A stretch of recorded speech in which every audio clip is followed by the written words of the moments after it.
Bismillah. Innal hamdalillah nahmaduhu wa nasta'inuhu wa nastaghfiruh wa na'udzu billahi min shururi anfusina wa min sayyiati a'malina. May yahdihillahu fala mudhillalah wa may yudlil fala hadiyalah. Wa ashhadu an la ilaha illallah wahdahu la syarikalah wa ashhadu anna Muhammadan abduhu wa rasuluh.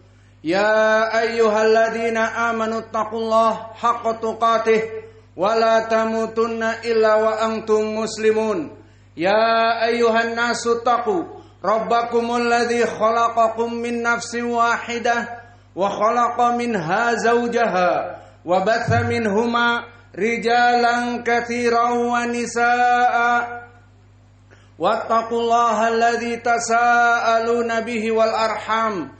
Innallaha kana 'alaikum raqiba. Ya ayyuhalladzina amanu taqullaha wa qulu qawlan sadida yuslih lakum a'malakum wa yaghfir lakum dhunubakum wa may yuti'illaha wa rasulahu faqad faza fawzan 'azima. Amma ba'd. Fa inna asdaqal hadithi kitabullah wa khairal huda hadi Muhammadin sallallahu alaihi wa ala alihi wasallam wa syarrul umur muhdatsatuha fa inna kulla muhdatsatin bid'ah wa kulla bid'atin dhalalah wa kulla dhalalatin finnar. Iyadan billahi minan nar. Sidang Jumat yang berbahagia di Masjid Al-Imam Muqbil Al-Wadi'i di Darmasraya, Sumatera Barat. Ketahuilah ya ibadallah bahwa sesungguhnya kita sebagai kaum muslimin dari ahli sunnah wal jamaah yang mengaku sebagai bermanhaj as-salafiyah, bahwa kita diperintah oleh Allah dan Rasulnya untuk menegakkan tauhid dan menghancurkan kesyirikan, dan untuk menghidupkan sunnah-sunnah dan mematikan kebid'ahan. Maka poin yang kedua, diperintah untuk menghidupkan sunnah dan mematikan kebid'ahan. Banyak sekali perintahnya di dalam ayat Al-Quran dan begitu pun di dalam ahadits as-sahihah.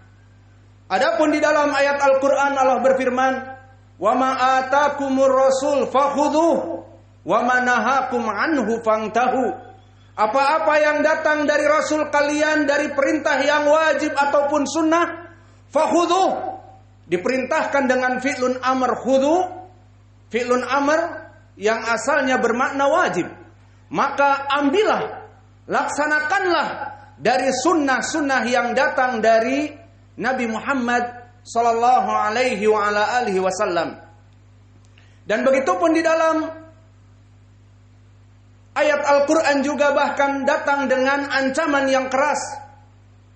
Falyahdharil ladzina yukhalifuna an amrih an tusibahum fitnah aw yusibahum adzabun alim. Maka hati-hati, beware, caution bagi mereka orang-orang yang menyelisihi perintah dari sunnah-sunnahku. Imma akan diberikan fitnah di dalam hatinya sehingga mencintai kemaksiatan, mencintai kebidahan, membenci sunnah, membenci Islam dan mencintai kepada bahkan kesyirikan dan kekufuran, ataupun yusibahum adzabun alim, atau diberikan adab yang perih dan pedih di dunia dan juga di hari akhirah. Di dunia dengan dikisos jika dia membunuh, di dunia dirajam jika dia berzina muhsan dikarenakan kebencian kepada sunnah sehingga mencintai kemaksiatan, dan di hari akhirah diadab dengan adab yang lebih dari itu, diadab api neraka. Adapun pendalilan di dalam sunnah, maka banyak sekali, seperti di dalam hadis yang diriwayatkan oleh Imam Muslim dari Jabir bin Abdullah, wa khairal huda hadi Muhammadin sallallahu alaihi wa ala alihi wasallam, bahwa sebaik-baiknya nasihat, sebaik-baiknya petunjuk adalah petunjuk sunnah Nabi wa iyyakum wa muhdatsatil umur fa inna kulla muhdatsatin bid'ah wa kulla bid'atin dhalalah. Dan di riwayat An-Nasa'i wa kulla dhalalatin finnar. Maka disebutkan di dalam hadis ini bahwa sebaik-baiknya perintah yang diperintahkan oleh Nabi kita dari sunnah-sunnahnya dan seburuk-buruknya perkara yang harus kita matikan adalah kebid'ahan. Karena seluruh kebid'ahan kesesatan dan kesesatan bermuara di api neraka seperti riwayat di Nasa'i. Dan juga bermakna seperti ini juga hadis yang diriwayatkan oleh Imam At-Tirmidzi dan Ashabus Sunan dari Irbad ibn Sariyah, berkata Rasulullah sallallahu alaihi wa ala alihi wasallam, alaikum bisunnati, maka wajib bagi kalian untuk berihtimam, berpegang teguh kepada sunnah-sunnahku, untuk menghidupkan sunnah-sunnahnya. Wa iyyakum wa muhdatsatil umur fa inna kulla muhdatsatin bid'ah wa kulla bid'atin dhalalah. Dan ditambah di riwayat Irbad, wa alaikum bisunnati wa sunnatil khulafa'ir rasyidin al-mahdiyyin addu 'alaiha binawajid. Maka peganglah dan hidupkanlah sunnah-sunnah Nabi dan sunnah para khulafa'ir rasyidin, dan gigitlah dengan gigi geraham, maknanya peganglah dengan penuh konsekuensi dan istiqamah. Maka hadis ini barakallahu fikum hasan li ghairi, karena bersumber kepada Hujr ibnu Hujr yang majhul, namun diikuti oleh Abdurrahman ibnu Amr as-Sulami yang majhul juga, maka hadis ini bisa naik kepada derajat hasan li ghairi. Maka dari pendalilan Al-Quran dan sunnah yang kami sebutkan, maka seseorang muslim yang bermanhaj ahli sunnah as-salafiyah, dari adilah di sini diperintahkan oleh Allah untuk menghidupkan sunnah-sunnah dan mematikan kebid'ahan. Inilah kehidupan kita sebagai seorang sunni salafi. Maka tidak pantas seorang sunni salafi yang menisbatkan saya ini seorang sunnah pecinta Rasul, di sana ada sunnah yang mudah untuk dilaksanakan tetapi enggan untuk melaksanakannya. Maka dari sunnah-sunnah yang banyak, yang termatikan, yang banyak dan terasingkan, dinamakan as-sunnah al-mahjurah. Di antaranya adalah solat dengan menggunakan sandal ataupun sepatu. Maka telah datang diriwayatkan Imam Abi Daud dan juga Imam At-Tabrani dengan lafaz amr, perintah. Diriwayatkan oleh Imam Abu Daud dan At-Tabrani di Mu'jamil Kabir, namun lafadznya di Imam At-Tabrani dengan perintah.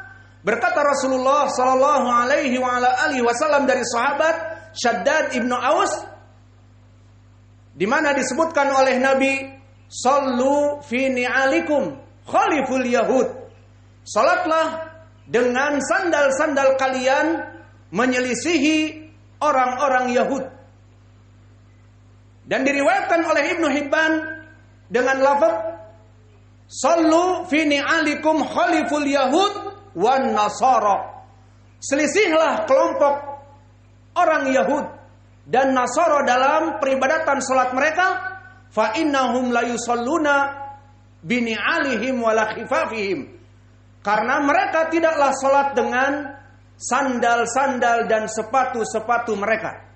Ini riwayat yang dikeluarkan oleh Imam At-Tabrani dengan fi'lun amr, sallu fi ni'alikum, dan kalimat sallu i'rabnya adalah fi'lun amr. Dan fi'lun amr asalnya di ilmu usul memberikan makna wajib.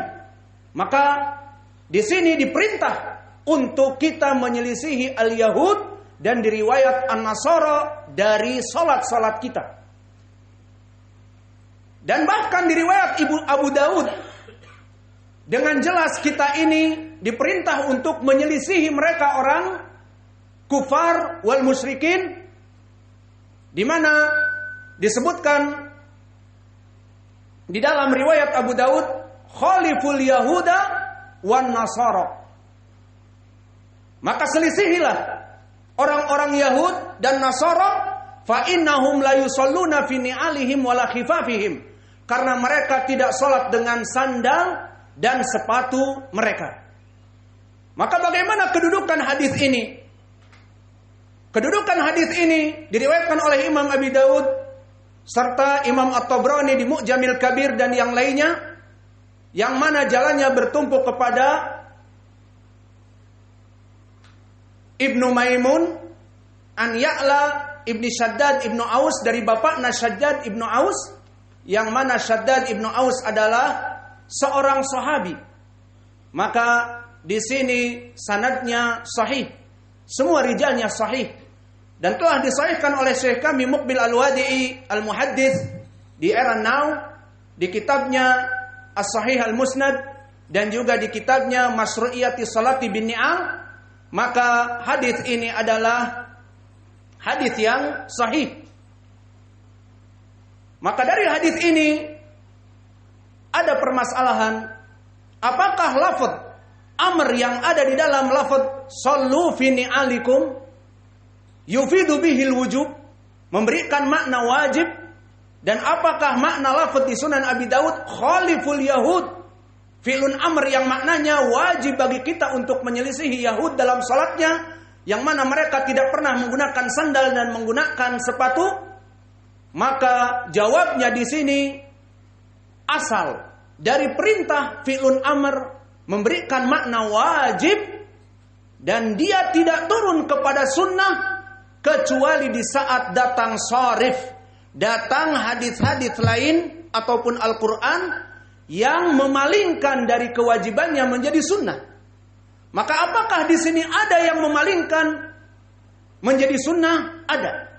Pertama, hadis ini pun dikeluarkan oleh Imam Al-Bukhari dan Muslim dari Anas ibnu Malik, di mana Anas ditanya, akana Rasulullah sallallahu alaihi wa ala alihi wasallam yusalli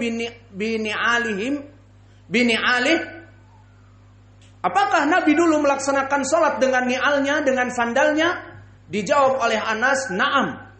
Maka di sini perbuatan Nabi, dan perbuatan Nabi memberikan makna sunnah jika tidak ada perintah.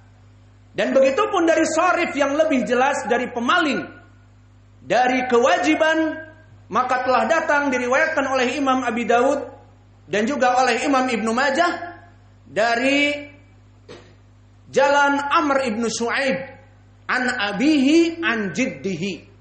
Maka di sini periwayatannya dari Abdullah ibni Amr ibn al-As, yang mana Abdullah ibn Amr ibn al-As berkata, ra'aitu Rasulullah sallallahu alaihi wa ala alihi wasallam yusalli munta'ilan wa khufyatan. Maka disebutkan khafiyan wa munta'ilan. Maka di dalam hadis disebutkan, aku melihat Nabi Muhammad sallallahu alaihi wa ala alihi wasallam salat menggunakan sandal, dan kadang-kadang salat tidak menggunakan sandal. Maka di sini menjadi sharif, menjadi pemaling dari kewajiban. Jika seandainya makna dari hadis Shaddad ibnu Aus, sallu fi ni'alikum, maknanya wajib bagi kalian salat dengan sepatu dan sandal kalian untuk menyelisihi Yahud dan Nasara, maka Nabi tidak akan pernah salat dalam keadaan telanjang kaki. Namun diriwayatkan bahwa Nabi melaksanakan salat dengan sandal dan kadang-kadang tanpa alas kaki. Maka hadis ini diriwayatkan oleh Amr ibnu Shu'aib an abihi an jiddih, sanadnya hasan. Dan diriwayatkan juga oleh Imam Abi Daud dan Imam Ahmad dari sahabat yang lain dari Abu Hurairah, di mana Abu Hurairah mempersaksikan Nabi dan mengatakan, kana Rasulullah sallallahu alaihi wa ala alihi wasallam yusalli qa'iman wa qu'udan. Aku melihat Nabi dulu salat dalam keadaan berdiri dan dalam keadaan duduk di saat dia sakit, wa khufyatan wa ni'alan wa munta'ilan wa munta'ilan, dan Nabi melaksanakan salat dengan sepatunya ataupun sandalnya, dan kami melihat juga tanpa menggunakan sandal dan sepatu di saat salatnya tanpa menggunakan alas kaki. Maka dari dua hadis ini menjadi sharif dari kewajiban kita untuk melaksanakan sholat dengan sepatu dan sandal.